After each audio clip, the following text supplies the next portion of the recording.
Hello, मैं हूं कुशाग्र सिंह। आज आपका फिर से स्वागत है मेरे एक नई वीडियो में। और आज की वीडियो में हम सीबीआई की चार्जशीट के बारे में जानेंगे, जो कि सीबीआई ने अभी हाल फिलहाल में ही 1 सितंबर को दाखिल करी है भुवनेश्वर में स्पेशल जुडिशियल मजिस्ट्रेट के सामने, या फिर एसजेएम जिसको हम कहते हैं। ये भी सीबीआई के ही होते हैं। तो इनके सामने में इन्होंने चार्जशीट दाखिल करी है बालासोर रेल हादसे के ऊपर में। तो ये रेल हादसा आपको बड़े ही अच्छे से मालूम होगा, आज भी आप इस चीज को भूल नहीं पाए होंगे, जो कि बालासोर के पास में बहनगा बाजार रेलवे स्टेशन में हुआ था ओडिशा में, जिसमें कि कोरोमंडल एक्सप्रेस एक मालगाड़ी से जाके भिड़ गई थी और उसमें टोटल 300 लोगों की लगभग जान चली गई थी। तो इतना बड़ा ये रेल हादसा हुआ था और इसके ऊपर मैंने पूरा डिटेल्ड वीडियो भी बनाया है। आप चाहें तो जाकर देख सकते हैं, आई बटन पर आपको उसकी लिंक मिल जाएगी। और उसके बाद 28 जून को सीआरएस ने अपनी रिपोर्ट दाखिल कर दी थी एएम चौधरी के नेतृत्व में। सीआरएस का मतलब हो गया कमिश्नर ऑफ रेलवे सेफ्टी। तो इसके ऊपर भी मैंने एक अलग से वीडियो बनाया था सीआरएस रिपोर्ट के ऊपर। आप चाहें तो जाकर देख सकते हैं वीडियो, आई बटन पर आपको लिंक मिल जाएगी। और ये रिपोर्ट लेकिन रेलवे ने पब्लिक नहीं करी थी, क्योंकि यहाँ पर सीबीआई की जांच चल रही थी, इसलिए रेलवे ने इस रिपोर्ट को पब्लिक नहीं किया था। लेकिन मुझे उस चीज के बारे में पता लग गया था, इसलिए मैंने वीडियो बना दिया था। और जैसा सीआरएस रिपोर्ट में निकला है उसी हिसाब से यहाँ पर सीबीआई ने भी चार्जशीट में कहा है। काफी चीजें यहाँ पर मिलती जुलती है, लेकिन मेनली जो यहाँ पर आरोपी है वो सीबीआई ने पकड़ा है। अब यहाँ पर टोटल 3 मुख्य आरोपी हैं जिन्हें सीबीआई ने गिरफ्तार किया है और उनके ऊपर में 3 धाराएं भी लगाई गई है। अब सबसे पहले तो आप इन 3 एम्प्लॉयज के बारे में जान लीजिए जिन्हें सीबीआई ने गिरफ्तार किया है, जिसमें सबसे पहले आते हैं अरुण कुमार महंता, जो कि एसएसई है या फिर सीनियर सेक्शन इंजीनियर है सिग्नल के। इसमें जो दूसरे आरोपी हैं वो एम्प्लॉय है आमिर खान, जो कि जूनियर इंजीनियर है और वो एसएसई के अंडर में ही आते हैं। और इसमें तीसरे जो आरोपी हैं तो उन एम्प्लॉय का नाम है पप्पू कुमार, जो कि टेक्नीशियन है और ये जेई के अंडर में आते हैं। मतलब कि ये तीनों जो आरोपी हैं ये एक लाइन से फंसे हैं, जिसमें कि सबसे पहले एसएसई है, उसके बाद जेई है और फिर टेक्नीशियन है। तो ये 3 एम्प्लॉयज को मुख्य आरोपी सीबीआई ने बताया है, क्योंकि इनकी गलत ड्यूटी की वजह से ही यहाँ पर इतना बड़ा ये रेल हादसा हुआ है। अब कैसे हुआ है आप आगे समझिए। और उसके पहले मैं आपको इनके ऊपर लगी हुई धाराओं के बारे में बताता हूँ। तो सबसे पहली जो इनके ऊपर धारा लगाई गई है वो है 304 सेकंड पार्ट, जिसका डायरेक्टली मतलब है गैर इरादतन हत्या, मतलब कि इनसे बिना किसी इरादे के हत्या हो चुकी है। तो ये सबसे पहली धारा इनके ऊपर लगाई गई है।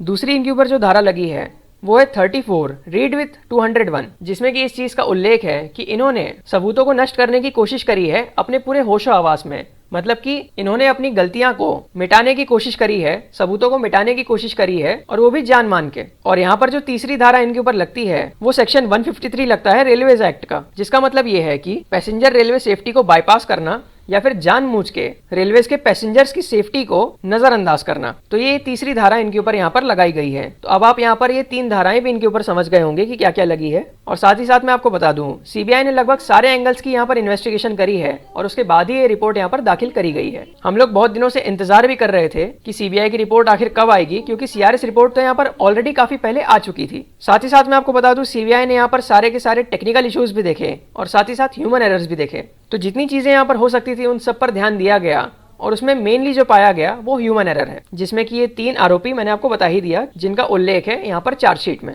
अब इन्वेस्टिगेशन में ये पाया गया कि जो लोकेशन बॉक्स होता है उसकी वायरिंग में बहुत बड़ा फॉल्ट था। अब जो लोकेशन बॉक्स होते हैं उसमें कई सारे रिलेज लगे रहते हैं, जिससे कि यहाँ पर स्टेशन मास्टर के पास जो पैनल होता है और जैसे ही वो ऑपरेट करते हैं पॉइंट्स को, तो उसकी बराबर से स्थिति उनको पता लग जाती है। लेकिन यहाँ पर गलत कनेक्शंस के वजह से जो ग्राउंड रियलिटी थी उस पॉइंट की, मतलब कि मेन जिस पॉइंट की वजह से यहाँ पर हादसा हुआ है, तो पॉइंट जहां से वो ट्रेन ट्रैक चेंज करती है और जहां पर ये रेल हादसा हुआ था, वो पॉइंट की सही स्थिति वहां स्टेशन मास्टर को नहीं पता चल पा रही थी, क्योंकि यहाँ पर जो कनेक्शंस है वो गलत तरीके से जोड़े गए थे और फॉल्टी कनेक्शंस होने की वजह से ही यहाँ पर इतना बड़ा हादसा हुआ है। साथ ही साथ ये जो फॉल्ट था ये काफी बड़ा फॉल्ट था और सिग्नल एंड टेलीकम्युनिकेशन जो स्टाफ रहता है रेलवे का, तो वो इस चीज को देख ही नहीं पाया। तो ये चीज अनडिटेक्टेड रह गई और इतना बड़ा हादसे का कारण बन गई। साथ ही साथ इस चीज का पता कब लगा, तो मैं आपको बता दूं, जब ये एक्सीडेंट हुआ था उसके लगभग 4 घंटे बाद, तो वो जो पॉइंट जिसमें हादसा हुआ था उसका जो एस्पेक्ट था स्टेशन मास्टर के पैनल में, मतलब कि स्टेशन मास्टर का जो पैनल होता है या फिर स्टेशन मैनेजर का जो पैनल होता है जिससे कि वो सिग्नल्स वगैरह दिया करते हैं, उसी में वहां पर पॉइंट्स भी वो लोग दिया करते हैं।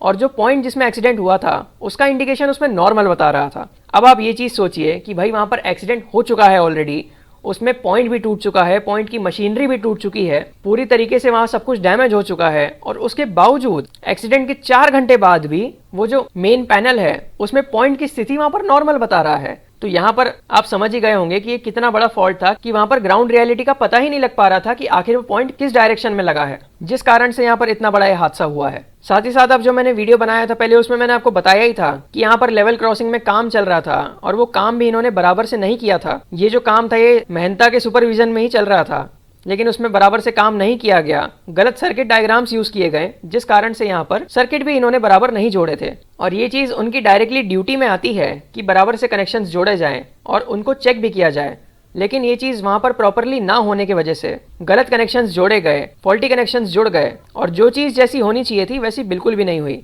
जिस कारण से जो पॉइंट वहां पर जैसा होना चाहिए उसका सही संकेत स्टेशन मास्टर को पता ही नहीं चल पाया और रेलवे की इतनी बड़ी इंटरलॉकिंग प्रणाली ही गड़बड़ हो गई, जिस कारण से इतना बड़ा ये यहाँ पर एक्सीडेंट हुआ है। अगर आपको अच्छे से ना समझे तो मैं एक बार फिर से कह रहा हूँ कि आप मेरा वो वाला जाके वीडियो देखिए, उसी से आपको ये चीज अच्छे से समझ में आएगी। तो पॉइंट गड़बड़ होने के बावजूद यहाँ पर ग्रीन सिग्नल दिया हुआ था कोरोमंडल एक्सप्रेस को, जो कि अपनी 130 की स्पीड में एकदम निरंतर बढ़ रही थी अपने गंतव्य स्थान की ओर, लेकिन पॉइंट गड़बड़ होने की वजह से बहनगा बाजार रेलवे स्टेशन पर वो दूसरी लाइन पर अचानक से आ गई 130 की स्पीड में, जहां पर पहले से ही मालगाड़ी खड़ी थी और सीधा जाकर वो मालगाड़ी को ठोक देती है, जिसमें कि इतने लोगों की जान चले जाती है। तो यहाँ पर आप समझ गए होंगे कि इन तीनों एम्प्लॉयज का रोल क्या था वहां पर और क्यों ये तीनों यहाँ पर गिरफ्तार हो चुके हैं और क्या क्या इनके ऊपर धाराएं लगी है, ये भी आप लोग समझ गए होंगे। साथ ही साथ सीआरएस रिपोर्ट जो रेलवे की आई थी उसमें एक और चीज बताई गई थी जो कि स्टेशन मैनेजर की गलती थी, जिसमें कि ये चीज बताई गई थी कि स्टेशन मैनेजर या फिर स्टेशन मास्टर शुरुआत से ही ये चीज देख रहे थे कि वो जो पॉइंट है उसका कुछ अजीब सा बिहेवियर था,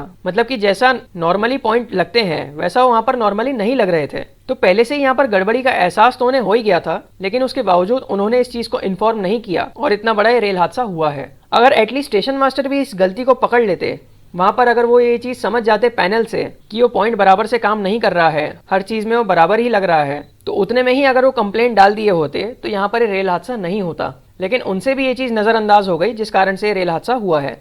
लेकिन उनकी हम मेन गलती नहीं मानेंगे, वो तो एक नजरिया था देखने का कि अगर वो भी सही से ये चीज पकड़ लेते तो यहाँ पर ये हादसा रोका जा सकता था। लेकिन मेन गलती यहाँ पर किसकी है? वो ये तीनों एम्प्लॉयज की है जिन्हें सीबीआई ने गिरफ्तार किया है, क्योंकि उनके अंडर में ही यहाँ पर गलत काम हुआ है, जिस कारण से कनेक्शंस गलत जोड़े गए हैं और रॉन्ग वायरिंग के कारण यहाँ पर इतना बड़ा यह हादसा हो गया। तो आई होप अब आप समझ गए होंगे सीबीआई की चार्जशीट के बारे में कि सीबीआई ने आखिर क्या क्या बताया है इन तीनों के बारे में और क्यों इन तीनों को ही यहाँ पर गिरफ्तार किया गया। अब इनके ऊपर मुकदमा तो चलेगा ही, हो सकता है इनको बहुत बड़ी सजा भी मिले, लेकिन मिनिमम से मिनिमम भी अगर हम इनकी सजा की बात करें तो अगर ये दोषी पाए जाते हैं तो उसके तुरंत ही बाद इनको रेलवे नौकरी से निकाल ही देगी। तो इनके लिए भी काफी बड़ा मेजर लॉस है, लेकिन इनकी भी यहाँ पर बहुत बड़ी गलती थी, जिस कारण से इनको ये सब भुगतना पड़ रहा है। इन लोगों के कारण ही बालासोर में इतना बड़ा रेल हादसा हुआ और कोरोमंडल एक्सप्रेस में सफर कर रहे लगभग 300 लोगों की यहाँ पर मौत हो गई। तो हम यहाँ पर उम्मीद करते हैं और आशा करते हैं कि इस केस स्टडी से पूरे इंडिया भर के बाकी रेलवे एम्प्लॉयज सीखेंगे और अपनी ड्यूटी बराबर से निभाएंगे, जिससे कि फ्यूचर में होने वाले हादसों को रोका जा सके। साथ ही साथ सिग्नल एंड टेलीकम्युनिकेशन डिपार्टमेंट जो खासकर यहाँ पर गलती ना करे ऐसी, इसकी हम आशा करते हैं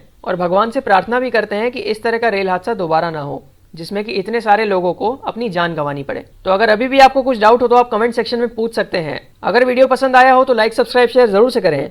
मिलते हैं ऐसी किसी और वीडियो में ट्रेन की बहुत सारी जानकारियों के साथ। Thank you so much for watching this video. धन्यवाद।